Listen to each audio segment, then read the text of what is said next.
Bienvenidos al canal Unisofi.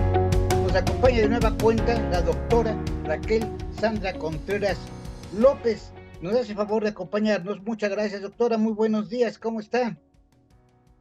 Bien, doctor, muchas gracias. Aquí con el gusto de acompañarlo a usted y a su gentil auditorio que nos escucha. Muchas gracias. Suscríbanse al canal, denle like para que sigamos promocionando y promoviendo este tipo de contenidos. La doctora Contreras López, como hemos comentado en otros programas, tiene una vasta obra jurídica, precisamente sobre cuestiones civiles. Entonces, se pensó ir paso a paso sobre las cuestiones de derecho civil y sobre cada una de las obras que ella, ya sea en coautoría o ya sea por cuenta propia, ha realizado. Por ejemplo, ahora vamos a hablar sobre la teoría del acto jurídico y las personas, ¿no? Tal vez, pues, si quiere tocar algo sobre acto jurídico, hecho jurídico, sus diferencias, no lo sé, y porque es una cuestión básica esto en la ciencia del derecho. Son no solo del derecho civil, sino en juicio, salvo la mejor opinión de la doctora, del derecho en general, bases fundamentales en toda la construcción de esta disciplina. Doctora, le cedo la palabra, no sé usted cómo quiera plantearnos desde bajo qué óptica, Muchas por favor. gracias, maestro. No solamente es importante el tema del acto jurídico, bueno, personas es otro tema también muy vasto. Entonces, en esta oportunidad, pues me platicaría sobre el acto jurídico, Y las dos otro tema sería grandes personas, teorías perdón, que han otro tema. Sí, Muy bien. así es.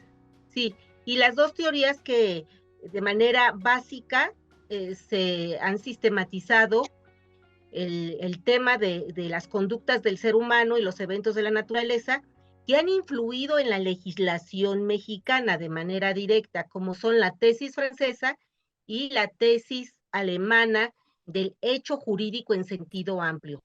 Porque el acto jurídico es solamente uno de los elementos del, del hecho jurídico. Entonces, el hecho jurídico vienen a ser conductas del ser humano, eventos de la naturaleza, que el legislador contempla para atribuirle efectos jurídicos.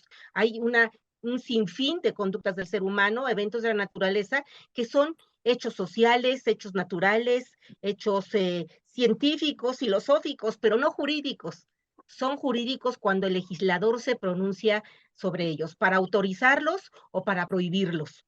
Entonces, en este gran panorama de lo que son las conductas del ser humano, la teoría francesa, que fue sobre la cual está inspirada, se inspiraron nuestros primeros códigos civiles y los últimos también, tanto los códigos civiles publicados en el siglo XIX como los del siglo XX, que fue el código publicado en el año 1928, como el que se publicó finalmente también en el año 2000, entrando con el nuevo siglo, se publica reformas al que era Código Civil Federal y que lo hace los integrantes de la Asamblea Legislativa del entonces Distrito Federal de manera inconstitucional, porque ellos no tenían facultades para reformar ese Código Civil, que era de aplicación para toda la República en materia federal.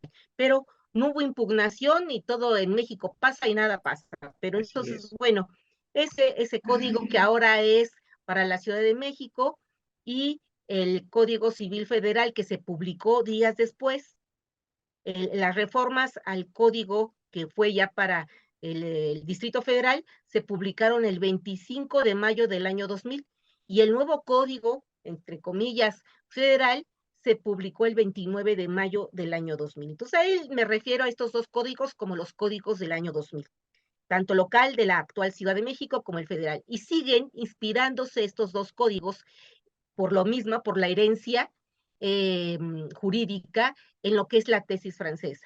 La tesis francesa clasifica a las conductas del ser humano en actos jurídicos y en hechos jurídicos en sentido estricto, los cuales pueden ser lícitos o ilícitos y como una gran especie del hecho jurídico en sentido estricto, en el que están clasificadas estas conductas como hecho jurídico en sentido estricto, están también los eventos de la naturaleza. Entonces, hay dos grandes especies sistematizadas en el hecho jurídico en sentido amplio: los actos jurídicos unilaterales o bilaterales y los hechos jurídicos en sentido estricto, que pueden ser por conductas del ser humano, por eventos de la naturaleza.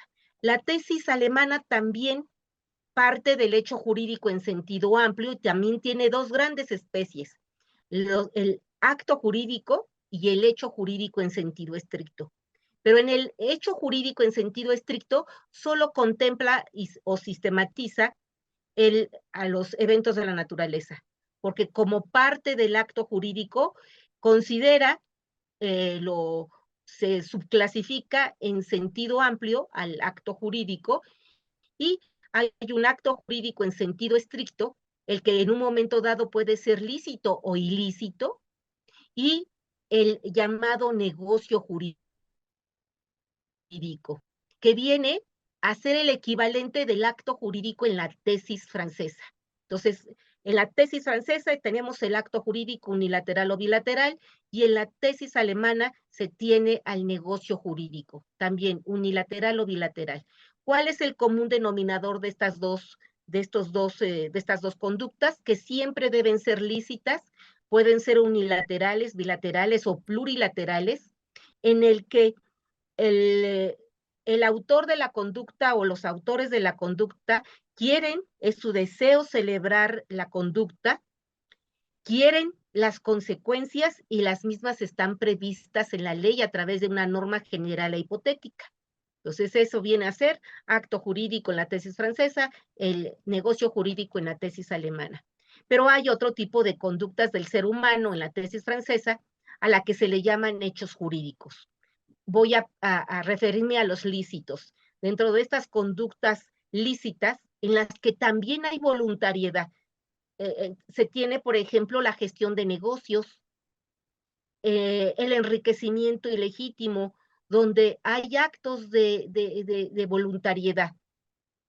Pero ¿cuál es el distingo entre esas conductas que el legislador considera y regula como actos y aquellas conductas que regula como hechos jurídicos?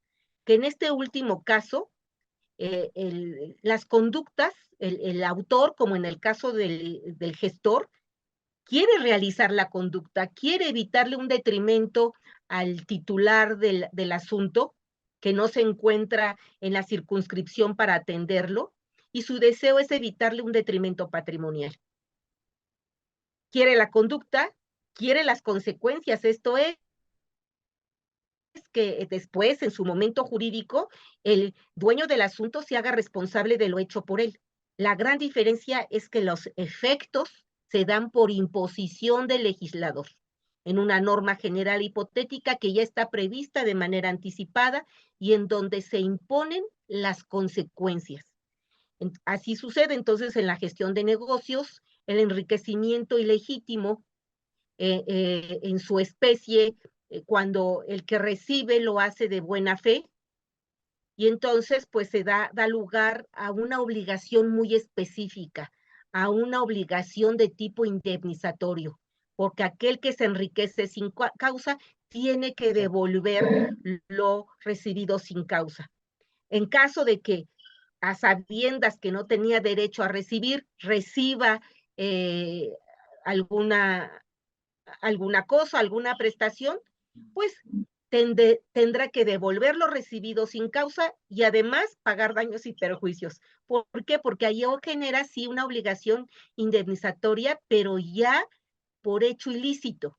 Entonces, en el caso del primer supuesto es una responsabilidad civil objetiva, y en el segundo un supuesto de responsabilidad civil subjetiva, aunque está regulada la figura del enriquecimiento ilegítimo como una fuente de obligaciones autónoma, pero en realidad, como lo hizo ver en su momento el maestro Gutiérrez y González, o da origen, dependiendo de la voluntad, de si hubo buena fe o mala fe, o que yo llamo culpa negligente o culpa intencional dará lugar a la responsabilidad objetiva o a la responsabilidad subjetiva. Entonces, estas son conductas que están dependiendo en la parte de las conductas lícitas, si hubo buena fe. También estaría en este caso la responsabilidad, por supuesto, la responsabilidad civil objetiva como otra fuente obligacional, y en las conductas ilícitas, que a su vez pueden ser civiles o penales, pues estarían los hechos ilícitos en materia civil, en materia penal, y otros ilícitos que se dan en otras materias.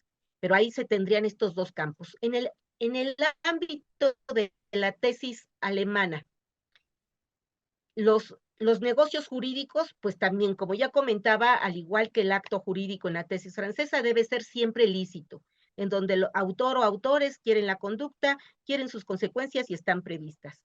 Pero en ese acto jurídico en sentido amplio, como comenté al inicio, están previstas los actos jurídicos en sentido estricto, que pueden ser lícitos o ilícitos. Y en estas conductas del ser humano, pues estarían ya clasificadas también estos ejemplos que he dado.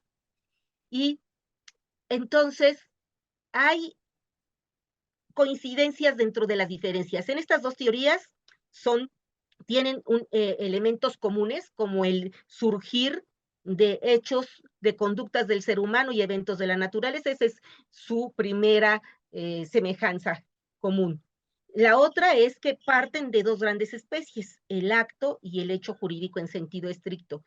Pero ya después, inmediatamente, el acto jurídico, como les dije, la tesis alemana, se clasifica a su vez en sentido amplio, en sentido estricto y en negocio jurídico. Entonces, esas vendrían a ser diferencias específicas. Pero hay coincidencias dentro de las diferencias, porque el acto jurídico en sentido estricto de la tesis alemana viene a ser el hecho jurídico en sentido estricto por conductas del ser humano en la tesis francesa. El acto jurídico de la tesis francesa es el equivalente del negocio jurídico de la tesis alemana. Entonces, estas vendrían a ser coincidencias, lo que yo llamo coincidencias dentro de las diferencias. Y es muy importante hacer este mero distingo, porque sucede que, pues no sé si por necesidad de crear nuevas figuras para resolver supuestos sociales, en el Código Civil de Puebla, por ejemplo, se les ocurrió una figura muy interesante, por decirlo menos, pero que da el traste con lo que es el contrato de mandato. Particularmente regularon la gestión oficiosa como una especie del mandato. Inclusive lo regulan a este tipo de figura jurídica en el Código Poblano entre el mandato y el contrato de prestación de servicios profesionales. Entonces, la explicación que a mí me daban era en el sentido de que muchas personas se van a los Estados Unidos, dejan sus propiedades y como muchas veces se pierden, o sea, se pierden en el olvido en los Estados Unidos de América, la familia que queda aquí no tiene forma legal de vender esas propiedades. Entonces se les ocurrió al legislador, pues la figura de la gestión oficiosa, como dándole a esos parientes, pues la representación de esas personas que se fueron para que puedan vender. Pero fíjese, allí destruye lo que es el acto jurídico, particularmente lo que es el mandato. ¿Cómo va a haber una gestión oficiosa? No, pues no es posible. Terrible. La gestión implica que no hay representación, que no hay por un acuerdo de voluntades o bien por una disposición de ley. Ahí ya la hay porque pues el legislador creó esa figura. Ya existe. Desnaturalizando lo que es el contrato de mandato, o bien lo hubiera regulado como una representación por disposición de la ley, pero no hablarla como gestión oficiosa. No se les ocurrió otro término, entonces desnaturalizan la gestión, por una parte, que es un hecho jurídico, conforme a la tesis francesa, un hecho jurídico en sentido estricto por conductas lícitas del ser humano, y el mandato, que es un acuerdo de voluntades, un acto jurídico por excelencia que conlleva la representación. Fíjense Entonces que es son cosas muy difíciles, ¿no? Y por ejemplo, los legisladores, uno pensará, hay veces, bueno, ahorita rapidísimo, nada más hice un paréntesis. Uno piensa que a lo mejor los legisladores muchas veces hay mucha ignorancia, pues sí, sí es cierto, pero fíjese que cuando ellos van a hacer una nueva ley, bueno, hasta donde yo sabía, no sé ahorita, van a diferentes, a las oficinas implicadas, la gente que lo maneja, incluso hay sistemas a nivel federal, pues antes, no sé ahorita, Gobernación llevaba este sistema, para hacer un cabildeo total con las dependencias y con la gente que sabe. Entonces luego pues está complicado, no sé cómo sale. sí, Eso tal vez sea tema de otra de plática, otro de tema. Y otra plática, un exactamente. punto interesante, doctor, es que en este proyecto de Código Civil, en la exposición, en la elaboración, intervino el maestro Gutiérrez y González, Sí, y el doctor también, que lo invitó a participar en esta comisión redactora, que era de Puebla precisamente, y era también librero, también era editor y le había publicado sí, su libro de las obligaciones y el patrimonio hace muchos años, ya después lo fue Editorial Porrúa, eso a partir de los años 90.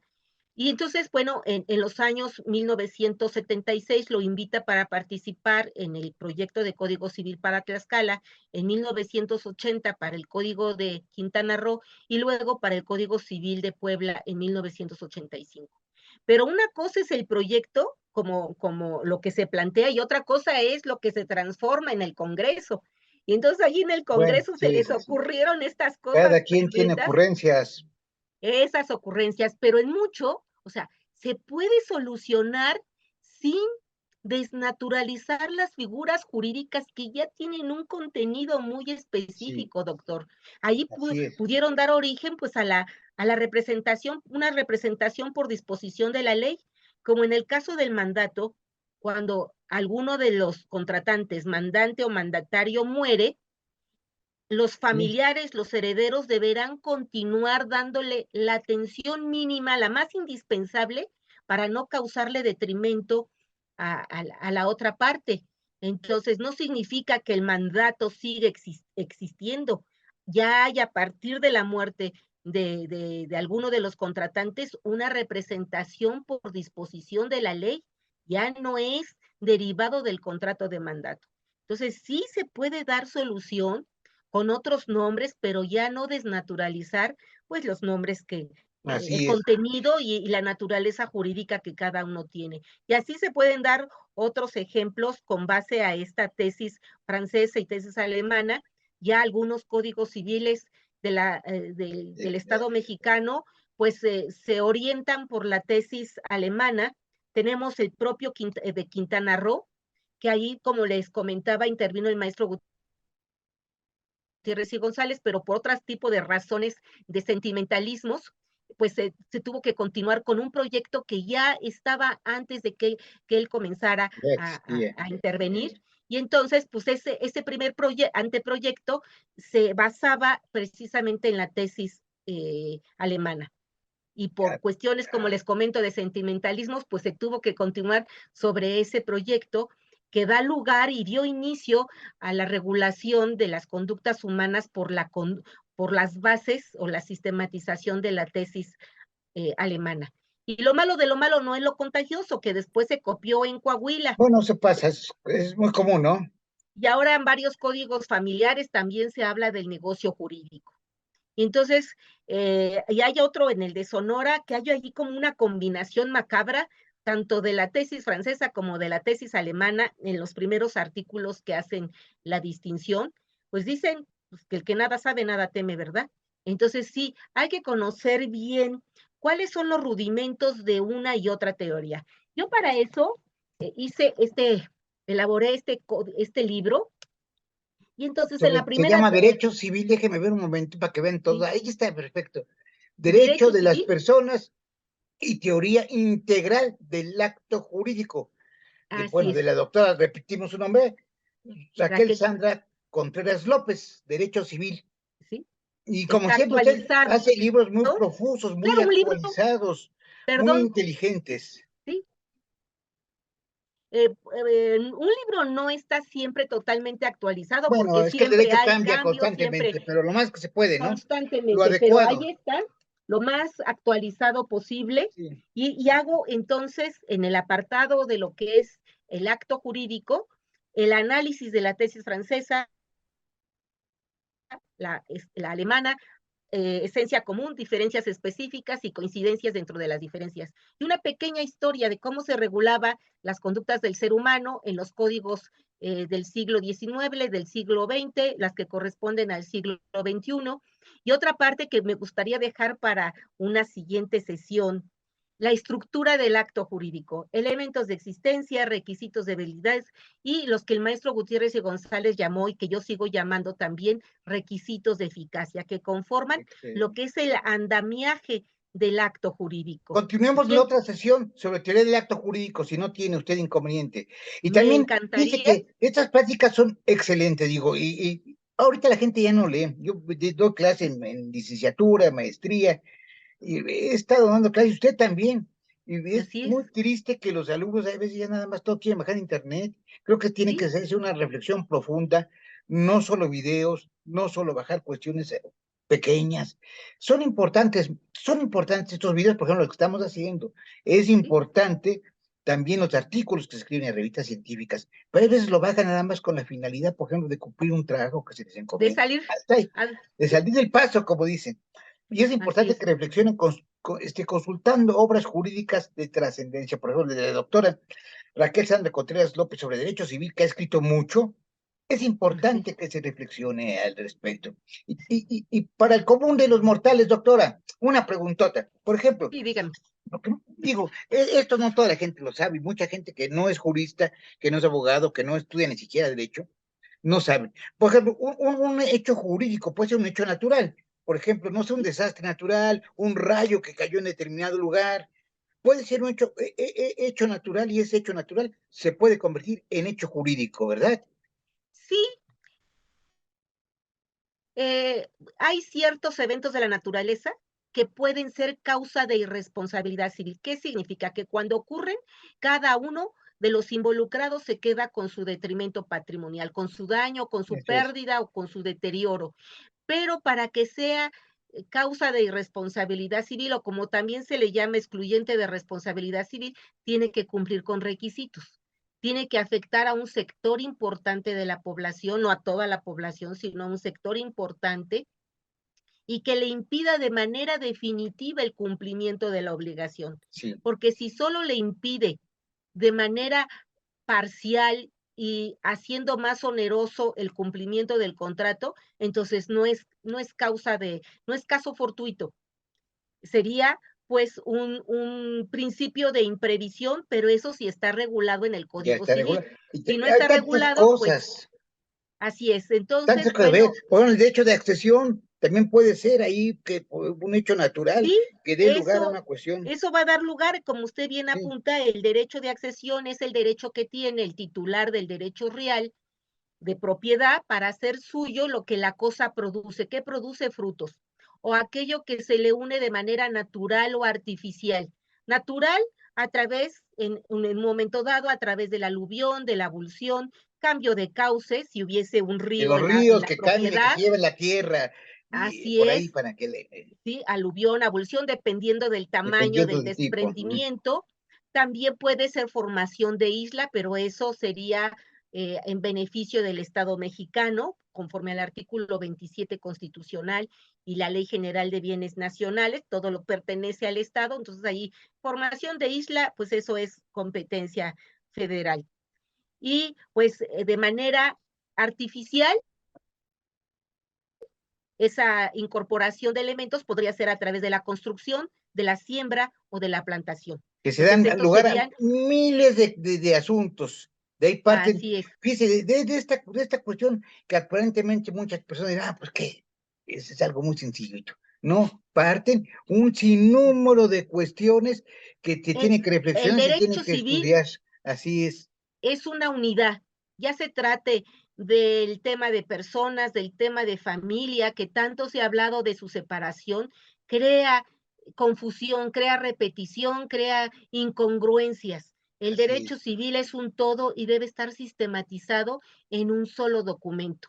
Así es que esto es totalmente lo que hoy está en la mesa de discusión a través del Código Nacional de Procedimientos, tanto civiles y familiares, que tiene que unificar todos estos códigos que no solamente ahora son civiles, sino también familiares, Sí. y convertirlos pues en un código nacional, que también ahí yo tengo mis puntos de Que ya vista está en la con puerta, relación. ¿no? Ya está en puerta, ya está Ya, en puerta, ya está en ya se puerta. aprobó por los integrantes del Senado de la República, están ya también, pues ya creo que también se aprobó por los diputados, todavía eso no se Ya lo, está en puerta, creo que sí, ya pasó ya, la Cámara Revisora, la ya orilla pasó, ¿verdad? revisora, ya Sí. pasó y pues habría que ver, a ver, pues ya yo sé que ya está en puerta y pues va a ser interesante el estudio de todo esto, ¿Cómo porque va a ser algo resolvieron muy, cómo resolvieron y a ver qué sucede, ¿no?